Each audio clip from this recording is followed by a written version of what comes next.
Malamig ang simoy ng hangin sa maliit na baryo sa gilid ng kagubatan, at tila babawat sanga ng puno ay may sariling kwento. Ang buwan ay bahagyang natatakpan ng mga ulap na nagbubuo ng kakaibang liwanag at anino sa mga lumang bahay at bakanteng daanan. Sa gilid ng daan, may isang bahay na matagal nang iniwan at halos natabunan ng mga damo, ngunit sa kabila ng dilim, may kakaibang pakiramdam ang sinumang dumaraan dito. Isang gabing hindi mo makalimutan, ganito ang simula ng kwento ng isang dayong na sa unang tingin ay mahina, ngunit sa likod ng kanyang ngiti at katahimikan, may lihim na kinatatakutan ng aswang. Ang pangunahing tauhan ng kwento ay isang babae, nasa kanyang huling 20 taon, na tila ordinaryong tao sa unang tingin. Tahimik siya, mabait, at laging nag-ingat sa kanyang paligid. Ang mga kapitbahay ay hindi pinapansin ang kanyang presensya. Iniisip na isa lamang siyang simpleng dayong na walang espesyal na kakayahan o kahalagahan. Ngunit sa gabing iyon, ang katahimikan ng baryo ay natuklap ng isang kakaibang pangyayari na nagbukas ng pinto sa isang mundo na bihira lamang makita ng mga ordinaryong mata. Habang naglalakad siya pauwi, naramdaman niya ang kakaibang malamig na hangin na tila may kasamang bulong. Ang kanyang puso ay biglang bumilis, ngunit pinilit niyang huwag ipakita ang takot. Halos lahat sa baryo ay may kani-kanilang kwento tungkol sa mga nilalang sa kabubatan, at siya mismo ay nakarinig ng maraming babala tungkol sa aswang, mga nilalang na kayang magbihis ng anyo at kumakain ng laman ng tao sa gabi. Ngunit kahit na narinig niya ang mga kwentong ito, hindi niya inasahan na siya mismo ang magiging sentro ng isang pangyayari na magbubunyag sa tunay na nilalaman ng kanyang tapang. Habang tinatahak niya ang madilim na daan, napansin niya ang mga anino na kumikilos sa gilid ng kabubatan. Ang mga ulap sa buwan ay biglang nagkalat, at ang liwanag ay nagbago mula sa malambot na pilak patungong matalim at nakakatakot na liwanag, na parang sinusubukan ng kalangitan na ipakita ang katotohanan sa dilim. May naramdaman siyang presensya, isang halimaw na hindi pamilyar sa kanyang paningin, ngunit tila kilala siya. Ang kanyang mga kamay ay nanginginig, ngunit ang kanyang puso ay puno ng determinasyon, isang lihim na puwersa na walang sinumang nakakaalam. Sa kanyang paglakad, nakarinig siya ng maliliit na tunog, isang pagaspas ng pakpak, tila mga hakbang sa kanyang likuran, at isang mahinang bulong na bumabalot sa hangin. Hindi siya tumigil, ngunit alam niya sa kanyang isipan na may nakamasid sa kanya, isang aswang, marahil, na nagtatakip sa anino ng gabi. Ang kanyang simpleng anyo ay nagkukunwaring mahina, ngunit sa kabila nito, may kakaibang lakas at talino sa kanyang kilos.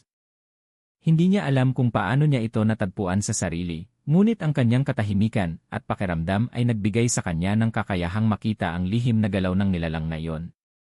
Ang bawat hakbang ay puno ng pangamba at hiwaga. Ang kanyang mga mata ay tila nagbabantay sa bawat galaw sa paligid. Ang hangin ay nagdala ng amoy ng kahoy na nasusunog sa malayong bahay, at may kasamang bahagyang halimuyak ng lupa pagkatapos ng ulan. Ang katahimikan ng baryo ay nakakatakot, tanging ang mga tunog ng kanyang sariling paghinga at tibok ng puso ang siyang naririnig. Sa bawat liko ng daan, parang may sumusunod na anino, nagmamasid at naghihintay. Ngunit siya, sa kabila ng lahat, ay may lihim na tapang na hindi madaling masira. Sa gitna ng kagubatan, may isang lumang balete na tila nagbabantay sa daan. Ang puno ay napapaligiran ng dilim, at ang mga ugat nito ay parang kamay na humahawak sa lupa. Dito naganap ang kakaibang pangyayari, ang aswang, na inakala ng lahat na matapang, ay natigilan sa presensya ng dayong. Isang titig lang ang ipinakita niya, at tila nawala ang lakas at tapang ng nilalang. Ngunit bago niya pa man malaman, ang gabi ay lalong sumiksik sa dilim, at may tinig na muling bumulong sa hangin, isang babala o marahil isang hamon, na magpapakita kung ano ang susunod na mangyayari sa babaeng ito. Hindi pa natatapos ang gabi, at may lihim na itinago ang kanyang puso. Ang dayong na tila mahina sa mata ng lahat ay may natatanging kakayahan na magbubukas ng pinto sa isang katotohanan na bihira lamang matuklasan ng mga ordinaryong tao. Ngunit sa likod ng bawat hakbang at bawat anino, may panganib na nagbabantay, at bawat pagpihit ng ulo ay maaaring magbukas ng isang bagong misteryo na hindi niya pa kayang sagutin. Sa puntong ito, ang manonood ay iwan sa pagitan ng takot at curiosity, hindi pa alam kung ang gabi ay magtatapos sa kaligtasan o sa isang nakakubling lihim na haharapin niya. Ang kwento ay nagsisimula sa simpleng gabing puno ng dilim, anino, at malamig na hangin, ngunit sa bawat segundo ay nagiging mas komplikado at mas nakakakilabot. Ang baryo ay tahimik, ngunit ang bawat sulok ay may lihim, at ang bawat katahimikan ay may kasamang banta. Ang dayong, na tila ordinaryo sa paningin ng lahat, ay nagtataglay ng isang puwersang magpapakita kung sino ang tunay na mahina at sino ang tunay na matapang. Ngunit bago natin malaman ang kabuuan, isang tanong ang mananatili: ano nga ba ang tunay na lakas, at hanggang saan ang kayang harapin ng isang tao sa harap ng mga nilalang na nagtatago sa dilim? Sa huling sandali ng gabing iyon, isang anino ang lumapit sa kanya ng tahimik, ngunit ang kanyang mata ay nanatiling matalim at nakatuon. Ang eksena ay nakabitin sa pagitan ng takot at pagtataka, naghihintay ng susunod na hakbang, ng susunod na lihim na mabubunyag, at ng isang pangyayaring magpapabago sa lahat ng alam ng mga manonood. Pagkatapos ng unang malamig na gabi, hindi pa rin nakauwi ang katahimikan sa maliit na baryo. Ang bawat bahay ay tila may sariling bulong, at ang mga alon ng hangin ay nagdadala ng kakaibang amoy ng kahapon, kahoy na nalalanta, lupa pagkatapos ng ulan, at bahagyang asong nagdangalit sa malayo. Ang batang dayong, na tila ordinaryo sa paningin ng lahat, ay nakaramdam na ang kanyang paligid ay nagbago. Ang mga simpleng daan na dati ay pamilyar, ngayon ay puno ng anino at kakaibang galaw, tila may mga mata na nagmamasid sa bawat hakbang niya. Mula pagkabata, sanay na siya sa kwento ng baryo tungkol sa mga aswang at iba pang nilalang. Ang kanyang lola, isang matandang mangkukulam, ay madalas magbukas ng mga babala sa kanya: huwag kang maglakad mag-isa sa gabi, anak. May mga nilalang na nagtatago sa dilim, at may mga mata silang nakakakita, kahit hindi mo sila nakikita. Noon, iniisip niya na simpleng kwento lamang iyon upang takutin ang mga bata. Ngunit sa gabing iyon, ang kanyang puso ay hindi nagsisinungaling, mayroong totoong nilalang na nagmamasid sa kanya, at ang takot ay hindi basta-basta matatakpan ng kanyang ngiti. Habang naglalakad siya pauwi, napansin niya ang kakaibang marka sa lupa, tila ba may mga bakas ng paa na hindi katulad ng tao. Maliit, manipis, at mabilis na lumilipat sa pagitan ng mga anino. Hindi niya alam kung sino o ano ang nag-iwan ng bakas na yon, ngunit may damdamin siyang sinasadya itong ipakita sa kanya, parang nagbabala. Ang kanyang hininga ay mabilis at mabigat, ngunit pinilit niyang maging kalmado, iniisip na baka bunga lamang ito ng kanyang imahinasyon. Ngunit sa bawat pagtingin sa paligid, lalo lamang lumalalim ang misteryo. May mga anino na sumusunod sa kanya mula sa gilid ng kagubatan, ngunit kapag tiningnan niya ng diretsyo, parang wala na roon. Ang baryo mismo ay puno ng kasaysayan na bihira lamang pag-usapan. Dati, ito ay tahanan ng mga mangkukulam, mga albularyo, at mga tagapagbantay sa kalikasan. Ang mga nakatatanda ay nagkukwento ng mga gabi kung saan ang buwan ay biglang nawawala at may mga nilalang na lumilitaw sa kabubatan, kumikilos ng hindi maipaliwanag. Ang batang dayong ay lumaki sa mga kwento ng kanyang lola, na nagbigay sa kanya ng kakaibang pagkaintindi sa mundo, isang mundo kung saan may puwersa ang mga anino, at ang tapang ay hindi nasusukat sa lakas ng katawan, kundi sa talino at pusong handang harapin ang di maipaliwanag. Sa isa sa kanyang mga paglalakad, napansin niya ang isang lumang kubo sa gilid ng kabubatan. Ang mga dingding nito ay nababalutan ng lumot at ang bubong ay halos gumuho. Ngunit sa loob, may kakaibang liwanag, tila nagmumula sa isang kandila na hindi niya nakikita ang pinagmulan. Sa kabila ng dilim, naramdaman niya ang init ng presensya, isang bagay na hindi tao, ngunit may pakiramdam, tila nagmamasid at nagbabantay. Ang kanyang pakiramdam ay nagsasabi na ang lugar na iyon ay may lihim, isang lihim na hinihintay ang tamang oras upang mailabas. Habang lumalalim ang gabi, ang hangin ay nagdala ng mga tunog na hindi pamilyar, isang mahina at mahinang halakhak sa malayo, mga paa na kumikindat sa putik, at mga bulong na hindi malinaw ang wika. Sa bawat hakbang, napapaisip siya, ito ba ay guni-guni lamang ng utak niya, o may totoong nilalang na nagmamasid sa kanya? Ang kanyang mga mata ay nakatutok sa bawat galaw, at ang kanyang katawan ay nakahanda sa anumang panganib, kahit hindi niya alam kung ano ito. May mga pahiwatig rin ng supernatural na nagaganap sa baryo sa nakalipas na mga linggo. Ang mga hayop ay nagiging mabangis sa gabi, ang mga ilaw sa baryo ay biglang namamatay at muling umiilaw ng walang dahilan, at may mga alon ng malamig na hangin na dumarating ng biglaan, kahit walang bagyo o ulan. Ang mga matatanda ay tahimik, at may mga mata silang nagmamasid sa lahat, tila alam nila ang higit sa kanilang sinasabi. Sa gabing iyon, ang batang dayong ay naging bahagi ng isang mas malaking misteryo, isang misteryong matagal nang itinago ng baryo, ngunit ngayon ay unti-unti nang isiniwalat sa kanya. Sa paglipas ng oras, napansin niya na ang mga anino ay hindi lamang basta sumusunod sa kanya, kundi tila nag-uusap sa pamamagitan ng galaw. Ang mga puno ay kumikilos ng bahagya, parang may sariling buhay. Ang lupa ay tila nagagalaw at may mga bakas na biglang nawawala o lumilitaw sa hindi inaasahang lugar. Ang kanyang puso ay tumitibok ng mabilis, ngunit sa kabila ng takot, may kakaibang katiyakan sa kanyang damdamin. Siya ay hindi basta ordinaryo, at may puwersa siyang hindi pa lubusang nauunawaan. Ang baryo mismo ay puno ng nakalipas na kwento na bumabalot sa gabi. Ang lumang paaralan na isinara dahil sa sunog, ang sementeryo sa gilid ng kagubatan na may mga lihim na libingan, at ang ilog na tumatakip sa ilang lihim na kwentong di maipaliwanag. Lahat ito ay bahagi ng isang mundo na dati niyang pinaniwalaang kathang-isip lamang. Ngunit sa gabing iyon, bawat bakas, bawat anino, at bawat halakhak mula sa dilim ay nagbubunyag ng isang katotohanang mas malalim kaysa sa kanyang inaasahan. May mga sandaling ang kanyang mga paa ay tila hindi niya kontrolado, na para bang may puwersa sa paligid na nagtutulak sa kanya patungo sa isang tiyak na lugar. Ang mga mata niya ay nakatingin sa dilim, at may bahagyang liwanag na kumikislap mula sa malayo, na tila nag-aanyaya sa kanya. Hindi niya alam kung ligtas ito o isang patibong, ngunit ang kanyang kalooban ay puno ng pag-usisa, isang kuryosidad na mas malakas kaysa sa takot. Habang siya ay huminto sa gilid ng ilog, narinig niya ang isang malambot, ngunit matalim na tinig, "Hindi ka nag-iisa." Ang tinig ay hindi halata mula sa kung saan, ngunit alam niya na ito ay para sa kanya. Ang mga anino ay kumikilos ng mas mabilis, at may mga mata na nagliliwanag sa dilim. Ang hangin ay nagdala ng kakaibang presensya, isang damdaming hindi niya matukoy, ngunit alam niyang ito ay may kinalaman sa aswang at sa mga kwentong itinago ng baryo. Sa puntong iyon, ang suspense ay tumaas ng husto. Ang batang dayong, na sa paningin ng marami ay mahina, ay nakatayo sa harap ng isang misteryo na hindi pa rin niya lubusang nauunawaan. Ang mga anino, ang bulong, at ang malamig na hangin ay nagtuturo sa kanya patungo sa isang lihim na maaaring magbukas ng pinto sa isang mundo ng supernatural, ngunit hindi pa oras upang ito ay ganap na ipakita. Ang manonood ay naiwan sa hangganan ng takot at curiosity, naghihintay ng susunod na hakbang, at nagtataka kung ano ang mangyayari sa dayong na ngayon ay higit pa sa ordinaryo. Ang hangin ay humahaplos sa mukha ng batang dayong na parang may dalang babala. Sa bawat hakbang niya sa madilim na kabubatan, lumalala ang malamig na simoy at parang may kasamang mga bulong na hindi niya maunawaan. Ang mga anino sa paligid ay kumikilos ng mas mabilis, at ang mga mata sa dilim ay tila sumusunod sa kanya ng may intensyon. Hindi lamang ang kagubatan ang nagiging banta, ang mismong baryo ay tila nagbago. Ang mga dating tahimik na kapitbahay ay biglang nagiging maligoy sa kanilang mga kilos, may mga mata silang nagmamasid at parang alam ang higit sa kanilang sinasabi.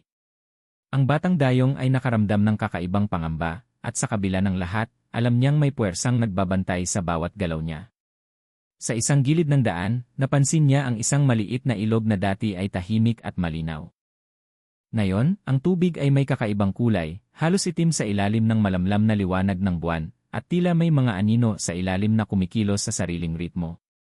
May mga bagay na lumulutang, tila hindi natural, na nagpapahiwatig ng presensya ng supernatural. Hindi niya alam kung ito ay guni-guni lamang o totoong nagaganap, ngunit ang kanyang puso ay patuloy na tumitibok ng mabilis. Ang pakiramdam ng panganib ay hindi niya maalis, at sa bawat pagtingin sa paligid, may mga mata na nagbabantay sa kanya, naghihintay ng maling dalaw. Habang siya ay nagpapatuloy, naramdaman niyang may ibang nilalang na hindi tulad ng aswang na nakikita sa anino, isang bagong presensya na mas delikado at mas misteryoso. Ang tunog ng mga dahon na pinapalitan ng kanyang hakbang ay parang mga kaluluwa na nag-uusap, isang mahinang bulong na bumabalot sa kanyang pandinig. Ang kanyang isip ay naguguluhan, at bawat hakbang ay parang nagtutulak sa kanya patungo sa isang lugar na puno ng panganib at hindi inaasahang pangyayari. Ang baryo mismo ay tila nakikipaglaro sa kanya, may mga ilaw na biglang nawawala at lumilitaw muli sa kakaibang lugar, at may mga daan na tila nagbabago sa ilalim ng kanyang mga paa. Hindi lamang iyon ang nagpapalakas ng takot sa kanya. Ang kanyang lola, na matagal nang namatay, ay biglang lumitaw sa kanyang alaala sa pamamagitan ng lumang diary at mga liham na naiwan sa lumang bahay. May mga salita na hindi niya naiintindihan, ngunit nagdudulot ng kakaibang pahiwatig, "Mag-ingat sa gabing ito, anak." Ang dilim ay may sariling puso at galaw. Ang tapang ay hindi nasusukat sa lakas ng katawan, kundi sa lakas ng isip at puso. Ang mga salitang ito ay bumabalik sa kanyang isipan habang siya ay naglalakad, at tila may mensahe na higit pa sa literal na kahulugan. Sa gitna ng kagubatan, napansin niya ang isang lumang sementeryo na halos natabunan ng damo. Ang mga lapida ay nagkakawatak-watak at may kakaibang simbolo na hindi niya maunawaan. Sa gitna ng mga lumang libingan, may naramdaman siyang presensya, isang nilalang na hindi tao, ngunit may malinaw na intensyon. Ang kanyang katawan ay nanginginig, ngunit ang kanyang isip ay nananatiling matalim. Alam niya na may lihim na nagtatago sa ilalim ng lupa, at may koneksyon ito sa misteryo ng aswang at sa kakaibang pangyayari sa baryo. Habang siya ay lumalapit sa isang lumang kubo sa gilid ng kagubatan, may kakaibang pakiramdam na siya ay sinusubaybayan mula sa likod. Isang malamig na simoy ang dumaan sa kanyang liig, parang may kamay na humaplos sa kanya, ngunit walang tao roon. Ang kanyang mga mata ay nakatuon sa bawat anino, at ang kanyang mga kamay ay handa sa anumang mangyayari. Ang bawat tunog, bawat paggalaw, ay nagpapataas ng kanyang takot at tensyon. Ang batang dayong, na sa mata ng marami ay ordinaryo, ay unti-unting nagiging sentro ng isang masalimuot na misteryo na hindi pa rin niya lubos na nauunawaan. Ngunit hindi lang ang kagubatan at aswang ang problema. Sa baryo, may bagong suplot na nagbubunsod ng takot, ang isa sa kanyang mga kapitbahay, isang lalaki na kilala sa pagiging malamig at misteryoso, ay biglang nagiging kakaiba ang kilos. Ang mga tao ay nag-uusap tungkol sa mga lumang lihim na itinatago niya, at may mga pagkakataong biglang nawawala siya sa gabi, na nag-iwan ng kakaibang baka sa lupa. May mga sabi-sabi na nakikita siya sa kabubatan sa oras na wala dapat tao roon, at may mga mata sa dilim na nagbabantay sa kanya. Ang batang dayong ay hindi alam kung dapat ba niyang lapitan o iwasan, ngunit alam niyang may koneksyon ito sa mas malalim na misteryo na bumabalot sa baryo. Ang gabi ay lalong lumalalim, at ang mga tunog ay nagiging mas malinaw, ang mga halakhak mula sa dilim, ang mga galaw ng anino, at ang malamig na hangin na tila may sariling isip. Sa bawat liko ng daan, may bagong presensya na lumilitaw, hindi malinaw ang anyo, ngunit sapat upang pukawin ang takot sa puso ng batang dayong. Ang kanyang isip ay patuloy na nagpoproseso ng mga senyales, ngunit ang mga ito ay tila nagiging mas komplikado, na nag-iwan ng mas maraming tanong kaysa sagot. Sa kanyang paglalakad, may naramdaman siyang kakaibang puwersa mula sa ilalim ng lupa.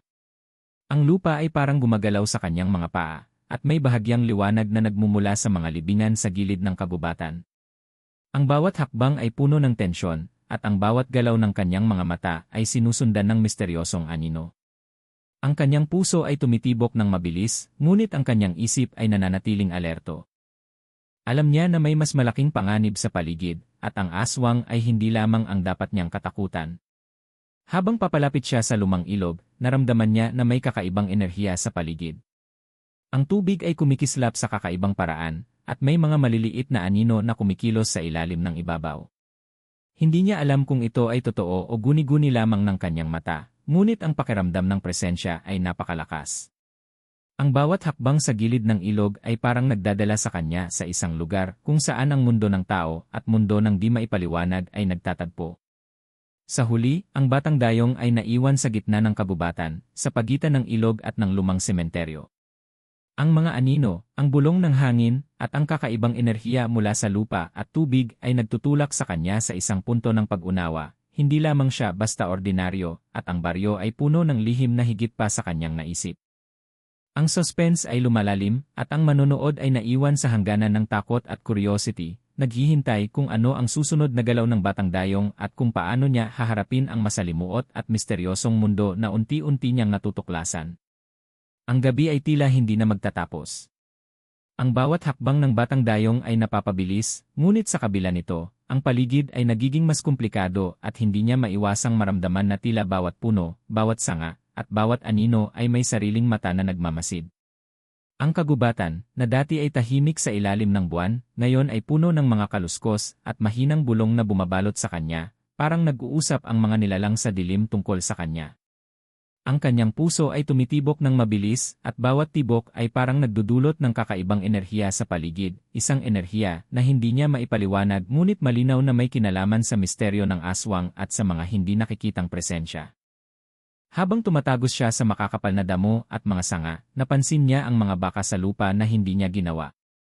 Maliit at manipis, parang mga paa ng nilalang na hindi tao, at biglang nawawala sa kanyang paningin kapag tinutukan niya. Sa bawat sandali, nararamdaman niyang may sumusunod sa kanya sa isang paraan na higit pa sa ordinaryong mata. Ang bawat pag-ikot niya ng ulo ay nagbubunyag ng mga anino na tila nagtatago, ngunit sa tuwing tinitingnan niya ng diretsyo, parang wala na roon. Ang kanyang isip ay puno ng tanong at pag-aalala, sino o ano ang sumusunod sa kanya at ano ang layunin nito. Hindi lamang siya nag-iisa sa kanyang takot. May mga bagong elemento ng panganib na lumitaw sa baryo. Ang misteryosong kapitbahay na lalaki ay biglang nagiging mas kakaiba sa gabi. May mga oras na siya ay naririnig sa gilid ng kagubatan, ngunit kapag tinutunton, walang bakas na natitira. Ang mga tao sa baryo ay tahimik, at may mga mata silang sumusulyap sa kanya na puno ng kaba at takot, na parang alam nila ang higit pa sa kanyang nalalaman. Ang batang dayong ay napapaisip kung dapat ba siyang lapitan ang lalaking iyon o iwasan, ngunit alam niyang may kinalaman siya sa masalimuot na misteryo na unti-unti nang bumabalot sa kanyang mundo. Ang hangin ay nagdadala ng kakaibang malamig na simoy, at bawat dulo ng kagubatan ay tila naglalaman ng sariling enerhiya. May mga liwanag na kumikislap sa di inaasahang lugar, at ang tubig ng ilog ay kumikislap sa kakaibang paraan, na parang may buhay sa ilalim nito. Ang mga anino sa paligid ay mas malalaki at mas mabilis kumilos, at ang mga mata sa dilim ay tila sumusunod sa kanya sa bawat galaw. Hindi na niya alam kung saan siya ligtas at kung saan nagtatago ang panganib. Ang bawat sandali ay punong-puno ng tensyon, at ang suspense ay tumaas sa punto na halos hindi niya maipaliwanag kung ano ang susunod na mangyayari. Habang siya ay humahakbang, naramdaman niya na tila may puwersa na humihila sa kanya patungo sa isang tiyak na lugar. Ang lupa sa kanyang mga paa ay parang gumagalaw, at may maliliit na anino na kumikislap sa gilid ng kanyang paningin. Ang bawat hakbang ay parang nagtutulak sa kanya sa isang lugar kung saan ang mundo ng tao at mundo ng hindi maipaliwanag ay nagtatagpo. Ang kanyang puso ay tumitibok ng mabilis, at ang kanyang isip ay nakatutok sa bawat detalye. Ngunit kahit gaano niya subukang maging alerto, tila may mas malakas na puwersa na hindi niya matukoy. Sa gitna ng kagubatan, napansin niya ang lumang sementeryo na halos natabunan ng damo. Ang mga lapida ay nagkakawatak-watak, at may mga simbolo na kumikislap sa malamlam na liwanag. Ang bawat simbolo ay parang may sariling buhay, at ang bawat galaw niya ay tila nagdudulot ng kakaibang reaksyon mula sa paligid. Ang mga anino ay mas nagiging malinaw at may bahagyang liwanag na nagmumula sa ilalim ng lupa. Ang batang dayong ay nakaramdam ng kakaibang presensya na mas malakas kaysa sa dati. Ang kanyang katawan ay nanginginig, ngunit ang kanyang isip ay nananatiling matalim, alam niyang may lihim na ipinapakita sa kanya, ngunit hindi pa panahon upang ganap itong maunawaan.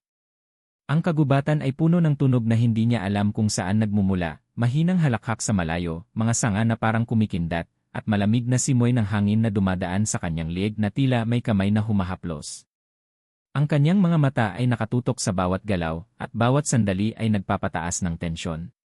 Ang suspense ay ganap na naiangat, ang batang dayong ay tila walang matatakbuhan, walang matataguan, at bawat hakbang ay tila nagdadala sa kanya ng mas malapit sa isang misteryo na hindi pa niya lubusang nauunawaan. Sa isang sandali, naramdaman niya ang presensya ng aswang na mas malapit kaysa dati. Ang anino sa gilid ng kagubatan ay lumaki at kumilos ng mas mabilis, at ang mga mata nito ay nagliliwanag sa dilim. Ang bawat galaw ng babae ay sinusubaybayan, at ang bawat hininga niya ay tila may kahulugan sa nilalang na iyon. Hindi niya alam kung ito ba ay nagbabantay lamang o may mas nakakatakot na plano. Ang kanyang puso ay tumitibok ng malakas, at sa kabila ng lahat, ang kanyang isip ay nananatiling alerto, handang harapin ang kahit anong mangyayari. Habang lumalapit siya sa lumang ilog, naramdaman niya ang kakaibang enerhiya mula sa tubig at sa paligid. Ang ilog ay kumikislap sa malamlam na liwanag, at may mga anino sa ilalim na kumikilos ng kakaiba.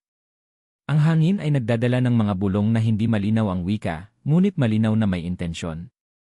Ang bawat hakbang ay nagdadala ng bagong tensyon, at ang bawat sandali ay parang nagpapakita na may mas malalim na misteryo na nagtatago sa kagubatan at baryo. Ngunit hindi lang ang kagubatan at aswang ang problema. Ang misteryosong kapitbahay ay biglang lumitaw sa gilid, tahimik, ngunit may kakaibang intensyon sa kanyang mga mata. Hindi niya alam kung kakampi ito o kalaban, ngunit alam niyang may koneksyon ito sa mas malalim na pangyayari. Ang suspense ay lumalala, at ang batang dayong ay naiwan sa gitna ng kagubatan, sa pagitan ng ilog, sementeryo, at lumang kubo, na tila walang matatakbuhan. Ang bawat anino, bawat bulong, at bawat galaw ay nagpapaigting ng takot at tensyon. Sa huling sandali, naramdaman niya ang presensya na mas malakas at mas matindi kaysa dati. Ang bawat sanga ng puno ay kumikilos ng may sariling intensyon, at ang hangin ay tila may buhay. Ang mga mata sa dilim ay mas nagliliwanag at ang bawat galaw niya ay sinusubaybayan. Ang suspense ay nasa rurok, ang batang dayong, na sa paningin ng iba ay ordinaryo lamang, ay nakaharap sa pinakamalaking misteryo sa kanyang buhay, ngunit hindi pa oras upang ganap na maipakita ang katotohanan. Ang manonood ay iwan sa matinding curiosity, gustong malaman kung paano siya makakaligtas at ano ang susunod na mangyayari sa kanyang paglalakbay sa gitna ng dilim at misteryo. Ang gabi ay tila humigpit sa paligid ng batang dayong. Ang hangin ay hindi lamang malamig kundi parang may sariling puwersa, dumudula sa kanyang balat at sumasakal sa kanyang dibdib. Bawat anino sa kagubatan ay mas malaki, mas mabilis kumilos, at parang may intensyon na ipakita sa kanya na siya ay walang matatakbuhan. Ang mga mata sa dilim ay nagliliwanag ng mas maliwanag kaysa dati, at tila may mensahe, hindi ka na makakatakas. Ang kanyang mga paa ay parang nakabaon sa lupa, at bawat hakbang ay nagiging mabigat, parang ang kagubatan mismo ay pumipigil sa kanya. Habang siya ay papalapit sa lumang ilog, isang kakaibang liwanag ang bumuo sa ibabaw ng tubig. Hindi ito natural na liwanag ng buwan o mga bituin. Ang tubig ay kumikislap sa pulang kulay, halos parang dugo, at may mga hugis na lumulutang sa ilalim na kumikilos ng hindi maipaliwanag. Napalingon siya at nakita ang anino ng aswang mula sa kabubatan, ngunit sa pagkakataong ito, mas malinaw ang anyo nito, may katulad itong mukha ng isang tao, ngunit hindi ganap na tao, parang may halo ng di makataong elemento. Ang kanyang puso ay tumitibok ng mabilis, at sa bawat hininga niya ay ramdam ang takot. Hindi niya inaasahan ang sumunod na pangyayari. Sa gitna ng kagubatan, biglang bumagsak ang lupa sa harapan niya, at siya ay nahulog sa isang malalim na hukay na halos natabunan ng lupa at damo. Ang kanyang katawan ay napilitan sa madilim na espasyo, ang hangin ay mabigat at halos hindi makahinga. Sa ilalim ng lupa, naramdaman niya ang presensya ng mas maraming nilalang, hindi lamang ang aswang, kundi tila may iba pang puwersa na mas malakas at mas delikado. Ang kanyang isip ay tumakbo sa lahat ng posibleng paraan upang makalabas, ngunit bawat sandali ay nagpapakita na siya ay halos walang magawa. Habang siya ay bumabangon at tinangka ang pag-akyat, may narinig siyang boses na hindi inaasahan. Ito ay pamilyar, isang tinig na narinig niya sa alaala ng kanyang lola. Ngunit sa pagkakataong ito, malinaw at malakas, "Anak, hindi ka nag-iisa ngunit may panganib na hindi mo pa naiintindihan." Ang tinig ay nagbigay ng kakaibang halo ng ginhawa at kaba. Ang bata, na sanay lamang sa mga kwento ng baryo, ay napagtanto na may lihim ang kanyang lola na hindi na ipaliwanag ng buo. Ang twist na ito ay nagbukas ng bagong takot, may mas malalim na misteryo sa kanyang pamilya at sa baryo, na hindi niya alam kung handa siyang harapin. Habang nasa hukay, napansin niya ang mga simbolo sa mga dingding ng lupa, mga guhit na parang naglilipat ng enerhiya. Ang bawat simbolo ay kumikislap sa isang kakaibang liwanag, at may mga anino sa gilid na parang nag-uusap sa isang wika na hindi niya naintindihan. Ang takot ay lumalalim at ang suspense ay mas nagiging matindi. Ang batang dayong ay napaisip, ano ang gagawin mo kung ikaw ang nasa ganitong sitwasyon? Ang kanyang mga mata ay naglalaro sa dilim, hinahanap ang bawat posibleng daan palabas, ngunit bawat galaw ay parang pinipigilan ng mga puwersang supernatural. Sa isang sandali, biglang bumukas ang lupa sa harap niya, at lumitaw ang misteryosong kapitbahay, ang lalaki na matagal na niyang pinagmamasdan. Ngunit hindi ito tulad ng dati, ang kanyang mga mata ay nagliliwanag sa kakaibang liwanag, at ang kanyang anyo ay may halo ng di makatao. Ang batang dayong ay natigilan. Hindi niya alam kung kakampi ito o kaaway. Ang twist na ito ay nagbigay ng bagong tensyon. Ang taong sa simula ay tila ordinaryo at misteryoso, ngayon ay bahagi ng mas malalim at mas delikadong misteryo. Hindi ito basta aswang lang, bulong niya sa sarili. Ang kapitbahay ay nagsalita, ngunit hindi sa tunog ng tao, isang mahinang humahaplos sa kanyang isipan, na parang ang bawat salita ay may epekto sa kanyang damdamin. Ang lahat ng alam mo tungkol sa baryo, sa pamilya mo at sa sarili mo mali. At ngayon, hindi ka na makakabalik sa dati. Ang batang dayong ay ramdam ang kabigatan ng kanyang kalagayan. Ang twist ay malinaw, ang buong baryo ay may nakatagong lihim, at siya ay nasa gitna ng isang laro ng kapangyarihan na hindi niya naintindihan. Sa paligid niya, naramdaman niya ang higit pang presensya, mga nilalang na mas malaki, mas malakas, at mas misteryoso kaysa sa aswang. Ang hangin ay nagdadala ng malamig na simoy na parang humihila sa kanyang katawan at isip, at ang mga anino ay lumalaki sa bawat galaw. Ang suspense ay nasa rurok, at ang batang dayong ay nakaramdam ng kabuuang kawalan ng kontrol. Sa tingin mo ba makakaligtas ang pangunahing tauhan? Tanong niya sa sarili na agad na pinapadama rin sa manonood. Ang lupa sa paligid ay kumikilos, tila may sariling kamalayan. Ang mga simbolo sa dingding ng hukay ay naglilipat ng liwanag sa isang kakaibang pattern, at ang bawat hakbang ng Batang Dayong ay parang sinusubaybayan ng isang mas mataas na puwersa. Ang kanyang puso ay tumitibok ng mabilis, at ang bawat hininga ay halo ng takot at determinasyon. Ang bawat sandali ay nagdudulot ng tanong, makakatalon ba siya palabas? Makaligtas ba siya sa gabing ito? Biglang may isang halakhak na bumuo sa dilim, malakas at puno ng pang-akit. Ang Batang Dayong ay natigilan. Ang halakhak ay hindi mula sa aswang, hindi mula sa kapitbahay, kundi mula sa isang puwersa na mas matanda, mas matalino, at mas mapanganib. Ang twist ay mas malalim, may higit pang nilalang na kumokontrol sa paligid ng baryo at sa kanyang kapalaran, isang nilalang na hindi pa niya nakikita ngunit ramdam ang kapangyarihan nito sa bawat galaw ng hangin at bawat galaw ng lupa.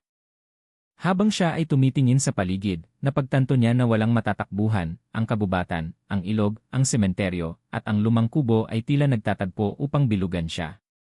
Ang lahat ng dating posibleng daan palabas ay nawala, at siya ay nakulong sa isang sitwasyon na mas nakakatakot kaysa sa inaasahan.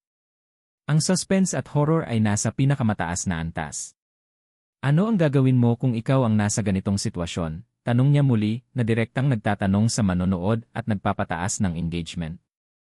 Ngunit bago pa man siya makaisip ng paraan, ang aswang ay lumapit, at sa pagkakataong ito, mas malinaw ang itsura, may bahagi ng mukha nito ang kapareho ng kanyang pamilya, na nagdudulot ng kakaibang halo ng takot at sorpresa. Ang twist na ito ay hindi inaasahan, ang mga nilalang ay may koneksyon sa kanyang sariling pamilya at nakaraan, at ang lahat ng nangyayari ay may layunin na higit pa sa simpleng terorismo o panggigipit. Ang gabi ay mas mahaba kaysa dati, at bawat sandali ay nagdudulot ng tanong, takot, at tensyon. Ang Batang Dayong ay nakatayo sa gitna ng hukay, ang mga mata ay nakatutok sa paligid, at ang isip ay naglalaro sa bawat posibilidad. Ang suspense ay nagpapatuloy, at ang manonood ay naiwan sa pinakamataas na antas ng curiosity, ano ang susunod na hakbang ng Dayong? Makaligtas ba siya sa gabing ito? Ang gabi ay halos ganap na sumaklaw sa kabubatan, ngunit sa gitna ng dilim, ang Batang Dayong ay nakatayo, nanginginig sa parehong takot at determinasyon. Ang hangin ay humihip ng malakas, dala ang mga bulong na tila nagmumula sa mga nilalang sa paligid. Ang lupa sa ilalim niya ay parang may sariling buhay, gumagalaw sa bawat hakbang, at ang mga anino sa dilim ay parang lumalapit ng hindi inaasahan. Alam niya na wala na siyang matatakbuhan, ang hukay, ang lumang ilog, at ang sementeryo ay nagsanib upang bilugan siya, at bawat galaw ay nagdudulot ng panibagong tensyon. Ang aswang, na may bahagyang mukha ng kanyang pamilya, ay lumapit ng mas mabilis kaysa sa dati. Ang kanyang puso ay tumitibok ng mabilis, ngunit sa kabila nito, alam niyang kailangan niyang kumilos. Sa huling pagkakataon, ang kanyang mga kamay ay umabot sa lumang kahoy na nakatambak sa gilid ng hukay, at ginamit niya ito bilang sandata. Ang bawat hakbang, bawat pag-atake, ay puno ng desperasyon. Ang bata, na sa paningin ng iba ay ordinaryo lamang, ngayon ay nagpakita ng kakaibang tapang, isang tapang na nagmumula sa nalalapit na peligro at pangangailangan na mabuhay. Habang lumalapit ang aswang, ang kanyang kapitbahay ay lumitaw, may halo ring anyo na higit sa tao. Ngunit bago pa man siya makagawa ng kilos, biglang may liwanag na bumuo mula sa ilalim ng lupa, isang enerhiya na nagmula sa mga simbolo sa sementeryo at hukay. Ang liwanag ay kumikislap sa pula at puti, at may kakaibang init at lamig na sabay na bumabalot sa paligid. Ang Batang Dayong ay ramdam ang kapangyarihan ng puwersa na hindi niya ganap na naintindihan, ngunit alam niyang ito ay kanyang tanging pagkakataon upang makaligtas. Gamit ang lumang kahoy, tinamaan niya ang aswang. Biglang nagwala ang nilalang, ang mukha nito ay nagbago, mula sa kanyang pamilya patungo sa isang mas nakakatakot at mas hindi maipaliwanag na anyo. Ang halakhak nito ay bumuo sa dilim, nakakatakot at puno ng galit, ngunit sa bawat pagtama, ang aswang ay unti-unting humina. Ang suspense ay nasa rurok, ang Batang Dayong ay nakaramdam ng halo ng takot at adrenaline. Hindi siya makapaniwala na sa kabila ng lahat, may puwang pa rin siya upang lumaban. Sa gitna ng laban, ang misteryosong kapitbahay ay biglang nagpakita ng sariling kapangyarihan. Ngunit sa halip na labanan siya, tumulong siya upang itulak ang aswang papalayo, na parang may mas malalim na dahilan ang kanyang aksyon. Ang twist na ito ay nakagulat, ang taong tila kalaban ay ngayon ay kakampi, ngunit may sariling agenda. Ang batang dayong ay nakaramdam ng kalituhan at takot, ngunit alam niyang kailangan niyang gumamit ng pagkakataon upang makaligtas. Ang laban ay tumagal, bawat galaw ay puno ng tensyon at takot. Ang batang dayong ay hindi lamang nagdepensa, kundi nagpakita rin ng talino at stratehiya, isang halo ng tapang at desperasyon. Ang aswang at ang mga anino ay bumabalik at muling lumalapit, ngunit ang liwanag mula sa simbolo sa hukay at sementeryo ay nagsimulang magpakawala ng kakaibang enerhiya. Ang bawat hakbang niya ay nakakaapekto sa paligid, at ang kagubatan mismo ay tila nakikipagtulungan sa kanya. Ngunit bago matapos ang laban, isang shocking twist ang bumungad. Ang lumang ilog, na dati ay tahimik, ay biglang kumikislap ng maliwanag, at mula rito ay lumitaw ang isang nilalang na mas matanda at mas makapangyarihan kaysa sa lahat ng kanyang nakita. Isang nilalang na tila pinagmulan ng aswang at ng misteryo ng baryo. Ang nilalang ay nakatayo sa tubig, may anyo na hindi ganap na tao, ngunit may kakilala na detalye mula sa kanyang pamilya. Bigla niyang naunawaan, ang lahat ng nangyari ay may koneksyon sa kanyang sariling lahi, at siya ay napunta sa gitna ng isang digmaan na mas matagal at mas malaki kaysa sa inaasahan. Ang takot ay dumoble at ang suspense ay mas tumindi. Ang batang dayong ay nakaramdam ng lubos na kawalan ng kontrol, lahat ng bagay sa paligid ay tila nakatalikod sa kanya, at ang bawat anino ay nagbabantay sa kanya na parang nakikipaglaro. Ngunit sa huli, ginamit niya ang natutunan mula sa lola at sa kanyang sariling tapang. Ang simbolo mula sa sementeryo at hukay ay nagbigay ng enerhiya, at sa isang matinding hakbang, nagawa niyang itulak ang mga nilalang pabalik sa kagubatan, kahit hindi pa ganap na naalis ang panganib. Sa sandaling iyon, ang suspense ay tila nagbago sa isang halo ng takot at ginhawa. Ang batang dayong ay nakatayo sa gitna, nanginginig, ngunit buhay. Ang aswang ay bumalik sa dilim, at ang kapitbahay ay nawala ng misteryoso. Ang kagubatan ay tahimik muli, ngunit ang liwanag mula sa simbolo ay nanatili, paalala na ang puwersang supernatural ay laging nandyan, handang bumalik. Ngunit bago matapos ang gabi, isang huling shocking twist ang bumungad. Ang bata, sa pagtingin sa sarili sa ilog, ay nakita ang sariling mukha, ngunit may kakaibang detalye. Ang isa sa kanyang mata ay kulay pula, parang bahagi siya ng puwersang supernatural. Ang twist na ito ay nagdulot ng matinding takot at curiosity. Ang batang dayong, na sa simula ay ordinaryo, ay ngayon ay bahagi na ng misteryo na matagal nang bumabalot sa baryo. Ang manonood ay naiwan sa matinding excitement at tanong, ano ang magiging susunod na hakbang niya? Makakontrol ba niya ang bagong puwersa sa loob niya o magdadala ito ng mas malaking panganib? Sa huling sandali, ang batang dayong ay huminga ng malalim, ang puso ay tumitibok ng mabilis, ngunit may determinasyon na nananatili. Alam niya na hindi pa tapos ang laban, ngunit sa gabing iyon, siya ay nakatayo, buhay, matapang, at handang harapin ang lahat ng darating. Ang suspense at thrill ay nag-iwan ng hindi malilimutang marka sa manonood, nagtatanong, ano ang gagawin mo kung ikaw ang nasa ganitong sitwasyon, at sa tingin mo ba makakontrol ng pangunahing tauhan ang puwersang nasa loob niya? Ang climax ay nakatindig balahibo, intense, at nagbibigay ng isang nakakaengganyong pagtatapos na naghahanda para sa susunod na kabanata ng misteryo. Ang umaga ay unti-unting sumilip sa kabubatan, ngunit ang liwanag nito ay hindi nakapagpaalis sa takot at tensyon na nanatili sa batang dayong. Ang kagubatan ay tahimik, tila humihinga, at ang bawat sanga at dahon ay nagdadala ng alaala ng gabing iyon, ang laban, ang aswang, at ang misteryosong kapitbahay. Ang bata ay nakaupo sa gilid ng ilog, nanginginig at pagod, ngunit buhay. Alam niya na nakaligtas siya, ngunit ang bawat hakbang na ginawa niya ay nag-iwan ng marka sa kanyang puso at isipan. Ang kanyang mga mata ay naglalarawan ng halo ng relief, takot, at pangamba. Habang tinitingnan niya ang paligid, naalala niya ang mga simbolo sa sementeryo at hukay. Ang liwanag na nagbigay sa kanya ng puwersa upang labanan ang mga nilalang ay unti-unting nawawala, ngunit ang pakiramdam ng enerhiya ay nananatili sa hangin. Ang kagubatan, na sa simula ay puno ng panganib at misteryo, ngayon ay parang nagbago, mas tahimik, ngunit may kakaibang presensya na patuloy na nagmamasid. Ang batang dayong ay napagtanto na kahit nakaligtas siya, ang karanasan ay nag-iwan ng pangmatagalang bakas. Habang bumalik siya sa baryo, napansin niya ang mga tao.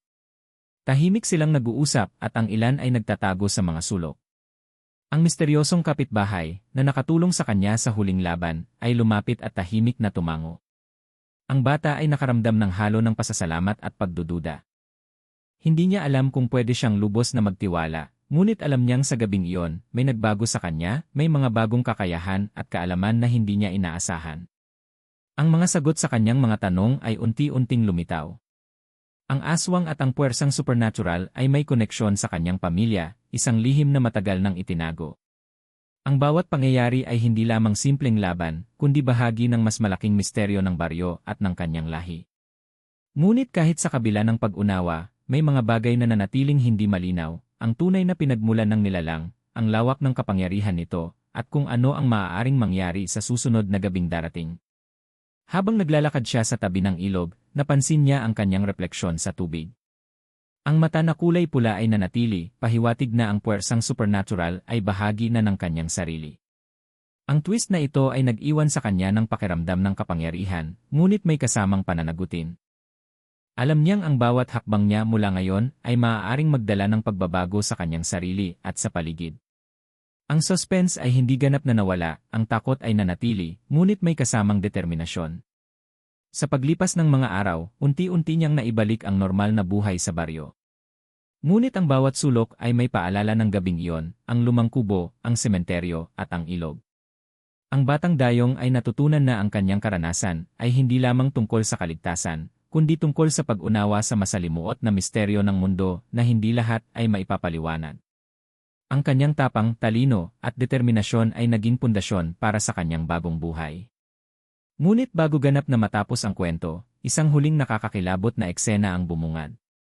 Habang siya ay naglalakad sa gilid ng kagubatan, napansin niya ang anino sa dilim, isang maliit na kilos lamang, ngunit sapat upang magpataas ng kanyang tensyon. Ang anino ay may pamilyar na anyo, tila mula sa gabing iyon, ngunit mas malaki at mas mapanganib. Ang hangin ay humihip ng malamig at may bulong na tila direktang nakadirekta sa kanya. Ang bata ay napahinto, ang puso ay tumitibok ng mabilis, at ang tanong ay bumuo, ano ito? Babalik ba ang panganib? Ang eksenang ito ay nag-iwan ng marka sa isip ng bata at ng manonood. Alam niyang nakaligtas siya, ngunit ang misteryo ay hindi ganap na naresolba. Ang suspense at takot ay nanatili, nag-aanyaya sa manonood na mag-isip at magtanong, ano ang gagawin ng bata sa susunod? Makakontrol niya ba ang bagong puwersa sa kanyang sarili? Gusto mo bang makita ang susunod na kabanata ng kanyang kwento? Sa pamamagitan ng tanong na ito, ang engagement ng audience ay mataas, hinihikayat silang mag-comment ng kanilang opinyon at ideya para sa posibleng sequel. Sa huling bahagi ng araw, ang batang dayong ay nakaupo sa tabi ng lumang ilog, ang mga mata ay nakatitig sa refleksyon ng tubig. Ang liwanag ng umaga ay dahan-dahang sumisilip, ngunit hindi nito naalis ang anino sa kanyang paningin. Ang bawat alaala ng laban, ang mga nilalang, at ang misteryo ng baryo ay nananatili sa kanyang isip. Alam niyang may bago siyang simula, ngunit ang takot at suspense ay palaging kasabay niya, isang paalala na ang mundo ay puno ng misteryo, at may mga bagay na hindi kailanman ganap na mauunawaan.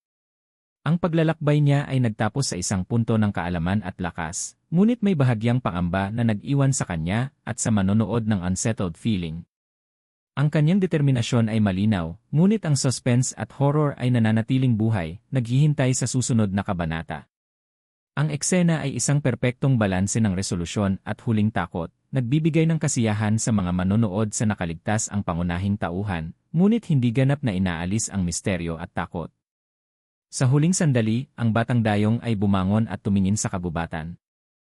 Ang mga anino ay hindi na kumikilos ng agresibo, ngunit may bahagyang paggalaw pa rin sa gilid ng paningin niya.